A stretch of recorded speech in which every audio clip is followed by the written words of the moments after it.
नैरोबीमध्ये राहून 2.5-3 वर्ष झाले, पण अजूनही मी एकटी बाहेर जात नाही. मी कोणाला नाही कोणाला बरोबर घेऊन जात असते. आणि 2-3 दिवस झाले मी व्लॉग नाही बनवले. त्याचं कारण तुम्हाला येणाऱ्या व्लॉगमध्ये नक्कीच कळेल. नमस्कार मंडळी, श्री स्वामी समर्थ. कशा आहात सर्व? जितू मार्केटिंगसाठी बाहेर गेल्यामुळे मला आता जियानला सोडायला जावं लागतं रोज. 2-3 दिवसासाठी तो बाहेर गेला आहे, त्यामुळे परेड तर माझीच लागली आहे. सकाळी लवकर उठून टिफिन बनवून दिला आणि त्याला सोडायला गेले. 2-3 दिवस झाले जियानला बरंच नव्हतं आणि आज त्याचा अजिबात स्कूलमध्ये जायचा मूड नव्हता. तरी पण मी त्याला सोडून आली आणि थोडंसं वॉक केलं खाली. घरी आल्यावरती माझी कामं आटपली आणि देवपूजा पहिली करून घेतली.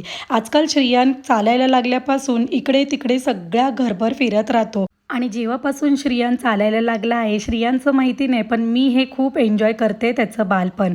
जियानच्या वेळी माझी आई ऑफ झालेले, माझे सासरे ऑफ झालेले, त्यावेळी मला अजिबात त्याचं बालपण एन्जॉय करायला भेटलं नाही. जवळजवळ 6-7 महिने मी डिप्रेशनमध्ये होती. जियानला तर माझ्या सासूनेच सांभाळलं आहे. लहानाचं मोठं तिनेच केलं आहे आणि जियान जास्त माझ्या सासूकडेच राहिला आहे. आणि ह्यावेळी मम्मी इथे आल्यापासून श्रियानही तिच्याकडेच जास्त खेळतो. आणि मला कुठे बाहेर जायचं असेल ना, तर मी मम्मीकडेच ठेवून जाते. कधी झोपला असेल तरी पण तो मम्मीकडे मस्त 2-3 तास आरामात राहतो. जसं की मला आजही बाहेर जायचं होतं. मम्मीच्या गोळ्या संपलेल्या आणि जितूही नव्हता. तर मी पहिलं अंजूला कॉल केला आणि तिला बोलवलं. कारण मला नैरोबीमध्ये जसं की मी बोलली येऊन 2.5-3 वर्ष झाली, पण मी एकटी कुठे फिरत नाही. या तर माझ्याबरोबर जितू असतो, नाहीतर मी अंजूला घेऊन जाते.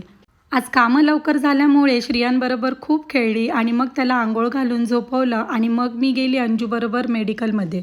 अंजू माझी अशी मैत्रीण आहे की रात्री 10 वाजता जरी तिला फोन करून बोलवलं तरी ती नाही बोलत नाही. मुलांना घरी ठेवून ती माझ्यासाठी धावत येते. तर आजही ती माझ्याबरोबर आली आणि तसे पण आता अर्शदर स्कूलला जातात, तर तिच्याकडे टाईमच टाईम असतो.